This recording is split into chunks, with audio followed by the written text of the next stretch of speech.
नमस्कार, knocking-news.com में आपका स्वागत है। मैं हूं गिरिजेश वशिष्ठ। जीएम क्रॉप्स यानी जेनेटिकली मॉडिफाइड फसलें, वो फसलें जिसमें जो फसल है उसके जीन्स को बदल दिया गया है, उसके गुणसूत्रों को बदल दिया गया है, उसका डीएनए बदल दिया गया है मनुष्य के लाभ के लिए। और ये कहा जा रहा है कि ये फसलें होंगी तो इससे बम्पर फसलें हो जाएंगी। हर चीज़ की मार्केटिंग होती है। बुरा से बुरा सामान भी आपको जब सरकार देती है, सिस्टम देता है, तो उस पर इतना बढ़िया चमकीला कवर चढ़ाता है तो आप कहेंगे आई लव दिस, मुझे यही चाहिए। तो इनके ऊपर जो मुलम्मा चढ़ा हुआ है वो ये चढ़ा हुआ है कि जो जेनेटिकली मॉडिफाइड फसलें हैं उनसे पैदावार बम्पर होगी, कीटनाशक की जरूरत नहीं पड़ेगी, ये नहीं पड़ेगा, वो नहीं पड़ेगा, और उससे खाद्य संकट भी दूर हो जाएगा। इन सब बातों को कहकर आपको बेचा जा रहा है। हाल ही में भारत सरकार की एक कमेटी है, आपको मैंने अक्टूबर की बात है, मैंने आपको खबर बना के दी थी, वो थी जेनेटिक इंजीनियरिंग अप्रेजल कमेटी। उसने एक सिफारिश दी थी और उसमें ये कहा था कि भारत में 4 फसलें कमर्शियल इस्तेमाल के लिए सरकार अप्रूव कर सकती है, और ये चारों जेनेटिकली मॉडिफाइड फसलें हैं। इनके पीछे बहुत बड़ा खेल है, बहुत बड़ा कारोबार है। पूरी दुनिया की बड़ी बड़ी ताकतें, बड़े बड़े कॉरपोरेट इसमें लगे हुए हैं। वो भारत सरकार क्या दुनिया भर की सरकारों पर दबाव बनाते हैं कि वो इस तरह की फसलों को अपने यहाँ इजाज़त दें। तो आज हम बताएंगे वो दबाव क्यों बनाते हैं, और ये जो हमारी कमेटी ने सिफारिश की है इसने कहाँ कहाँ समझौते किए हैं, और ये भी बात करेंगे कि इससे भारत को नुकसान क्या हो सकता है। कहीं मत जाइए, चैनल को सब्सक्राइब कर लीजिए। मैं अभी हाजिर होता हूं।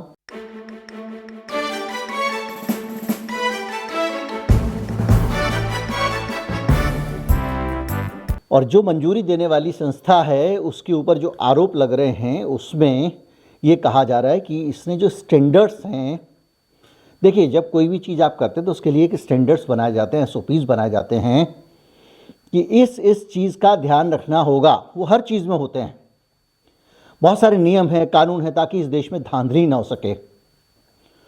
तो जब जेनेटिकली मॉडिफाइड फूड को आप परमिशन देते हैं तो इसके लिए भी कुछ स्टैंडर्ड्स तय हैं। और अब जो खुलासा हुआ है उसमें पता चला है कि ये जो कमेटी है भारत सरकार की, इस कमेटी ने 15 जगह समझौता किया इसको पास करने में। और ये कितनी खतरनाक फसल, इस पर हम आएंगे अभी। 15 जगह, और ये अपने आप में एक प्रमाण है कि भारत में जो हमारे यहाँ पे सिस्टम बना हुआ है वो कितना उसमें विफल रह रहा है जेनेटिक फूड्स की निगरानी करने में, और इस सिस्टम के भरोसे हम अपना देश चला रहे हैं। आप कल्पना कर सकते हैं जो गंभीर कमियां पता चली हैं उसमें पर्यावरण, पब्लिक हेल्थ, पर्यावरण की सुरक्षा, सामाजिक आर्थिक विचारों की समाज पे और इसका जो पूरा आर्थिक पक्ष है उस पर क्या असर पड़ेगा, और इन सारी चीज़ों को इग्नोर कर दिया गया है 15 समझौते करके। और भारत सरकार ने इस देश को इस तरह से गंभीर खतरे में डाल दिया। सरकार कह रही है हेल्थ के लिए ठीक है, लेकिन जो कमेटी पास कर रही है उसमें जो हेल्थ का एस्पेक्ट देखने वाले लोग होने चाहिए वो है ही नहीं। ये दुनिया के बहुत जाने माने जो उल्लंघन हैं इसको लेकर उनका हिस्सा है। और इस पैनल में कोई भी स्वास्थ्य विशेषज्ञ नहीं था, पहली चीज़। और इसके साथ साथ जीएम सरसों को ख़ास तौर पे स्वास्थ्य के लिए फिट बता दिया गया। और उनका कहना है कि ये दिक्कत क्या है मालूम है, जो कविता हैं जो इस पूरे मामले को देख रही हैं, कविता कुरुगंती, जो लगातार कैंपेन चला रही हैं, जन जागरण कर रही हैं, उनका कह रहा है कि ये खिलाड़ी को एम्पायर बना दिया गया है, इसलिए गड़बड़ हो रही है। तो अब ये खिलाड़ी एम्पायर कैसे बना, ये खेल क्या हुआ, इसको समझे तो उससे पहले जान लीजिए कि जीएम सरसों का विरोध भारत में हर कॉर्नर से हो रहा है।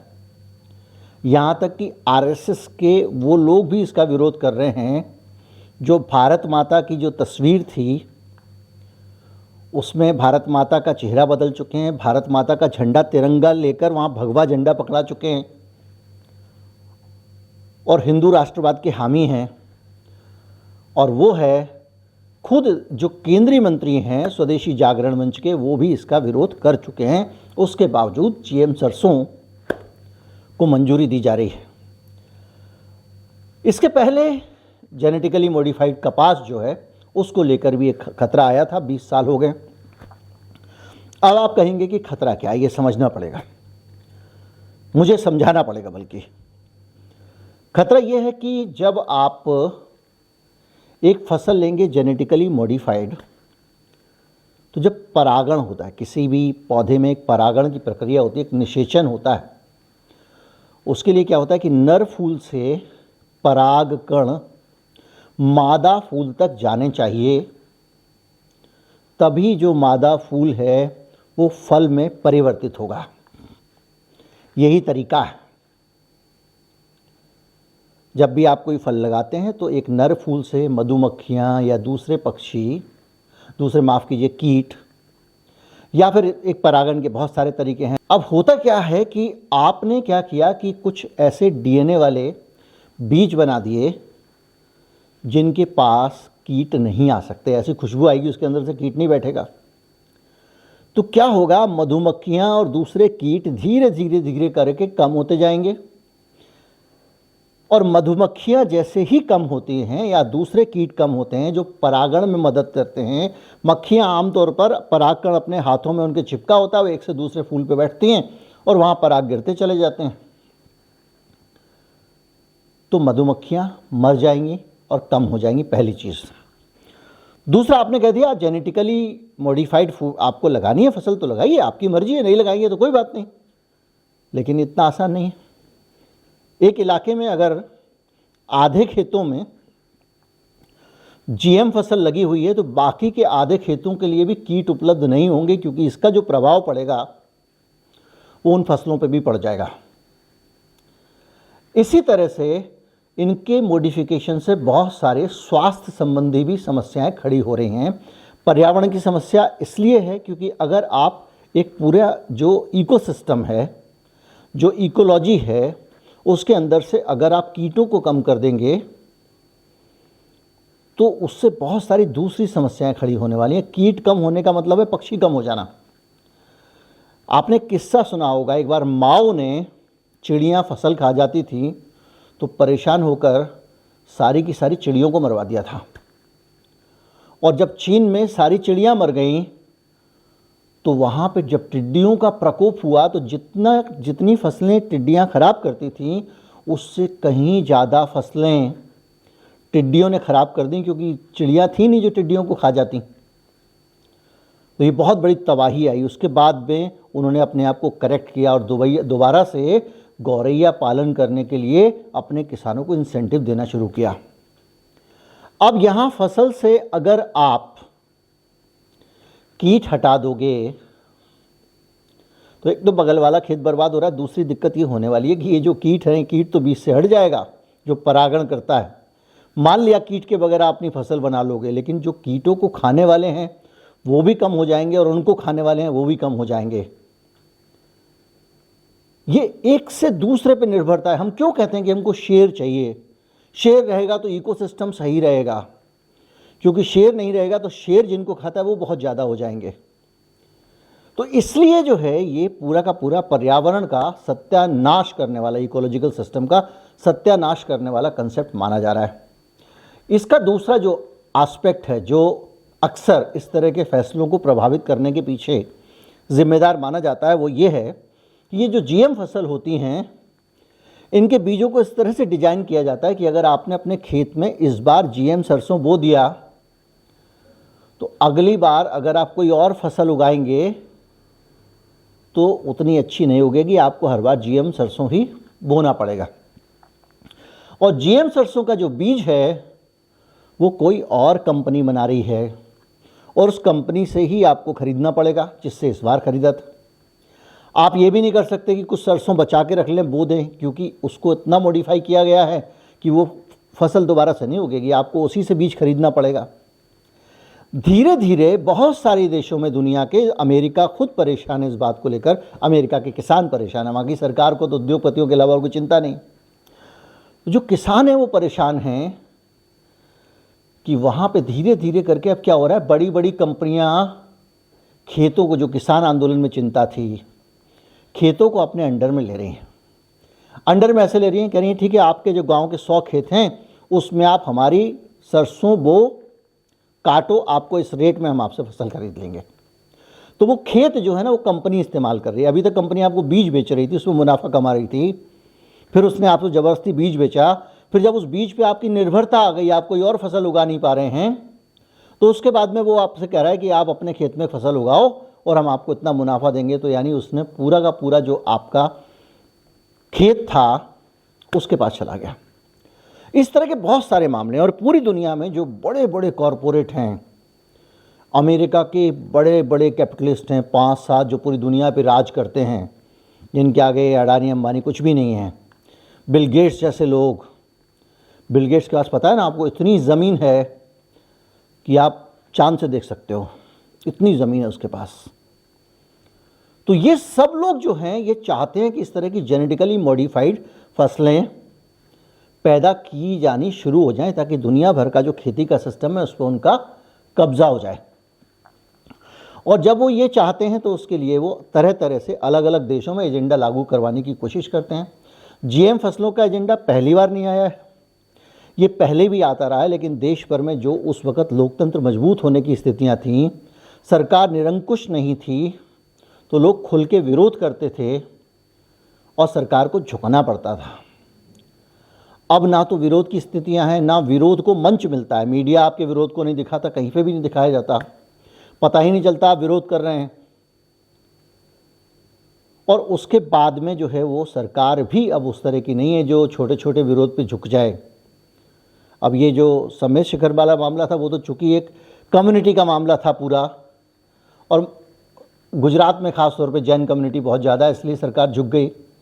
किसानों को कितना बड़ा संघर्ष करना पड़ा था, उसके बावजूद सरकार झुकी, लेकिन मुंह से झुकी, किया कुछ नहीं अभी तक। जितना जो कुछ कदम वापस लेने का ऐलान किया था वो अभी कागज़ में वापस नहीं लिया सरकार ने, सिर्फ बोल दिया है।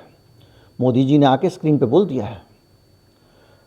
तो ये सारी चीज़ें जो हैं, इससे आप अंदाज़ा लगा सकते हैं कि विदेशी शक्तियां अगर यहाँ पे कोई एजेंडा अपना लागू करना चाहती हैं तो उनके लिए अब वो स्थितियां हैं जिसमें कि आप विरोध करने जाएंगे तो आपको बहुत ज़्यादा ताकत लगानी पड़ेगी। ये जीएम क्रॉप जो है ना उसी तरह का एक हिस्सा है।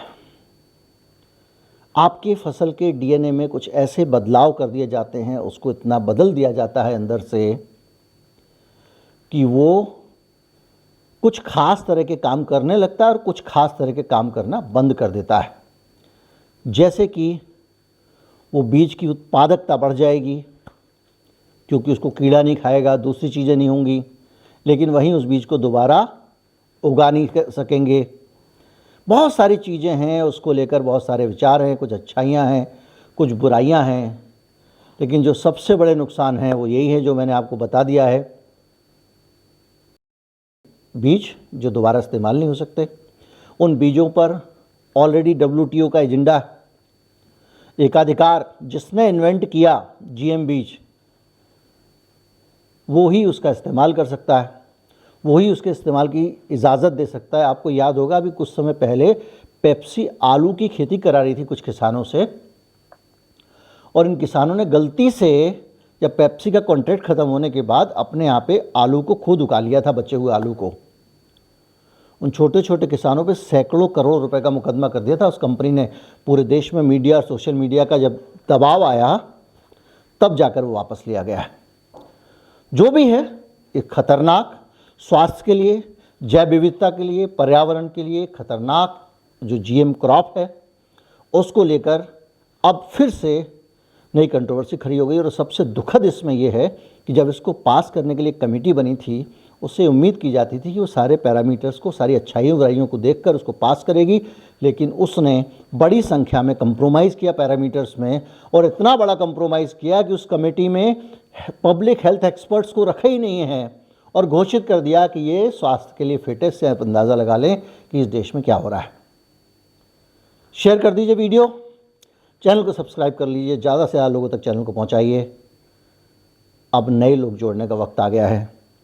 नमस्कार, जय हिंद।